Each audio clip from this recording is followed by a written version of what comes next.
மீனாவும் முத்துவும் கொழுவுக்கு தேவையான பொம்மையெல்லாம் வாங்கிட்டு வந்து வச்சிருக்காங்க. மீனா வந்து பாக்ஸை பிரிச்சு பொம்மையெல்லாம் எடுத்து அடுக்கிட்டு இருக்காங்க. அந்த நேரம் பார்த்து மனோஜ் வந்து உள்ள வராரு. இதெல்லாம் என்னது அப்படின்னு சொல்லிட்டு மனோஜ் வந்து கேட்கிறாரு முத்துக்கிட்ட. மீனா வந்து பூ வியாபாரம் பண்றாள், அது கூடவே சேர்ந்து இந்த பொம்மையெல்லாம் வியாபாரம் பண்ணட்டுன்னு சொல்லிட்டு வாங்கிட்டு வந்து வச்சிருக்கேன் அப்படின்னு சொல்லிட்டு முத்து சொல்றாரு. அதை கேட்டோன்னா வீட்டுக்குள்ள வச்சுட்டு இருந்தா எப்படி மத்தவங்களுக்கு எல்லாம் தெரியும் அப்படின்னு சொல்லிட்டு மனோஜ் கேட்கிறாரு. அதுக்கு சரி சரி ஒரு போர்டை பிடிச்சிட்டு போய் நீ வெளியே நின்று உன்னை பார்த்துட்டு வந்து உள்ள வந்து வாங்கிட்டு போவாங்க அப்படின்னு சொல்லிட்டு முத்து சிரிச்சுட்டே சொல்றாரு. டேய், உனக்கு கொஞ்சமாவது என் மேல மரியாதை இருக்கா? வீட்டுக்கு மூத்தவன் அண்ணன் ஆச்சேன்னு சொல்லிட்டு கொஞ்சமாவது மதிக்கிறியா? எப்ப பாரு இப்படியே தான் என்கிட்ட பேசுவியா அப்படின்னு சொல்லிட்டு மனோஜ் கேட்கிறாரு. உடனே முத்து இருந்துட்டு, டேய் மூத்தவர்னு சொல்லாத, முத்துனவன் சொல்லு. மூத்தவர் அப்படின்னா அப்பா மட்டும்தான், நீ பாட்டுக்கு மூத்தவர் கீத்தவர்னு சொல்லிட்டு தெரியறவள வச்சுக்காத அப்படின்னு சொல்லி முத்து சொல்றாரு. அதை கேட்டு மனோஜ் சே போடா உங்ககிட்ட போய் பேசின பாரு அப்படின்னு சொல்லி சொல்றாரு. உடனே மீனா வந்துட்டு அங்க என்னங்க பிரச்சனை உங்களுக்கு, பேசாம வாங்க வந்து இதெல்லாம் எடுத்து வைங்க அப்படின்னு சொல்லி சொல்றாங்க. அப்படியே மனோஜ் வந்து ரூம்குள்ள போறாரு. மனோஜ் ரூம்குள்ள வரும்போது ரோஹிணி வந்து போன்ல பேசிட்டு இருக்காங்க. நீ பார்த்து மாத்திரை எல்லாம் போட்டு பத்திரமா இருமா அப்படின்னு சொல்லிக்கிட்டு இருக்காங்க. மனோஜ் வரதை பார்த்தோன்னா சரின்னு சொல்லிட்டு சரி நான் அப்புறமா பேசுறமா அப்படின்னு சொல்லி வைக்கிறாங்க.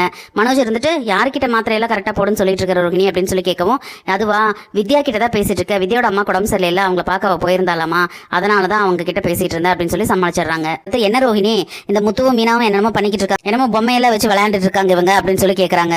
அதுக்கு வந்து ரோஹிணி இருந்துட்டு கொழு வைக்க போறாங்க அவங்க நவராத்திரிக்கு அப்படின்னு சொல்லி சொல்றாங்க. இது என்ன புது பழக்கமா இருக்கு, நம்ம வீட்டுல இந்த பழக்கமெல்லாம் இல்லையே அப்படின்னு சொல்லி மனோஜ் சொல்றாரு. ஆமாங்க மீனா வந்து ஆசைப்பட்டாங்க, அதனால தானே இதெல்லாம் செய்யறக்கு அம்மா விட மாட்டாங்களே அப்படின்னு சொல்லிட்டு மனோஜ் சொல்றாரு. மாமா கிட்ட பேசியிருப்பாங்க போல இருக்கு, மாமா இப்படியே அத்தையை சம்மதிக்க வச்சுட்டாங்க, அதனாலதான் பண்றாங்க அப்படின்னு சொல்லி சொல்றாங்க. இதெல்லாம் இப்ப தேவையா?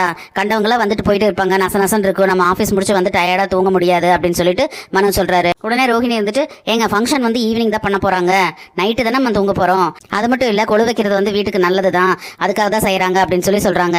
அதுக்கு இருக்குன்னு சொல்லி நம்மகிட்ட காசு இது கேட்க போறாங்க பாத்துக்க அப்படின்னு சொல்லி மனோஜ் சொல்றாரு.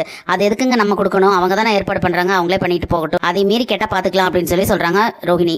அப்புறம் ரோஹிணி இந்த ஃபங்க்ஷனுக்கு வந்து லட்டு ஸ்வீட்டு சுண்டல் பலகாரம் எல்லாம் செய்வாங்கல்ல, அதெல்லாம் மறக்காம நீ வந்து ஷோரூம்க்கு வரும்போது பாக்ஸ்ல போட்டு எடுத்துட்டு வந்துரு அப்படின்னு சொல்லி சொல்றாரு. அதை கேட்டோன்னா ஏய் இது வந்து ஈவினிங் தான் ஃபங்க்ஷனே பண்ணுவாங்க, அதை விட்டு போட்டு அதை எடுத்துட்டு வா இதை எடுத்துட்டு வான்னு சொல்லிட்டு இருக்க அப்படின்னு சொல்லி சொல்றாங்க.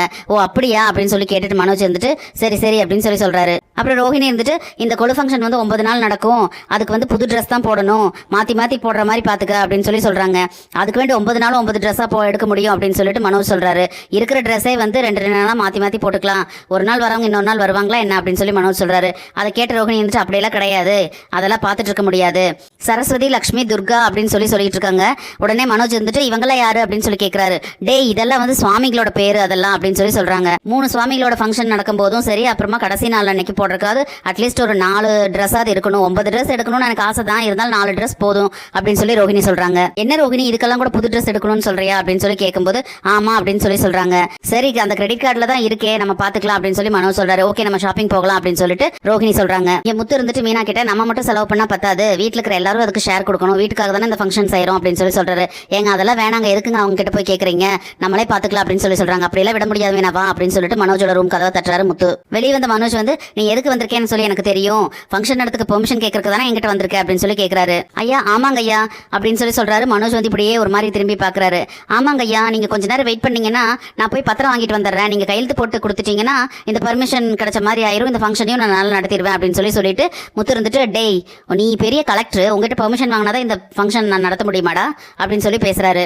சரி சரி அப்ப எதுக்கு வந்த அப்படின்னு சொல்லி மனோஜ் கேட்கவும், இங்க பாரு இந்த நவராத்திரி ஃபங்க்ஷன் 10 நாள் நடக்குது, இதுக்கு செலவெல்லாம் ஆகுது, உன்னோட ஷேர் வந்து 5000 நீ கொடுத்துரு அப்படின்னு சொல்லி சொல்றாரு முத்து. அதை கேட்டோன்னு மனோஜ் இருந்துட்டு நான் எதுக்கடா கொடுக்கணும் அப்படின்னு சொல்லி கேட்கறாரு.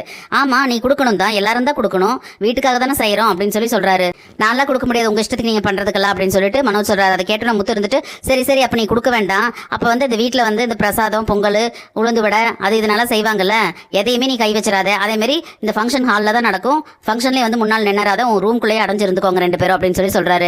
அதே அப்புறம் நாங்கள் ரூம்குள்ளேயே இருக்க முடியும் அப்படின்னு சொல்லி மனோஜ் கேட்கறாரு.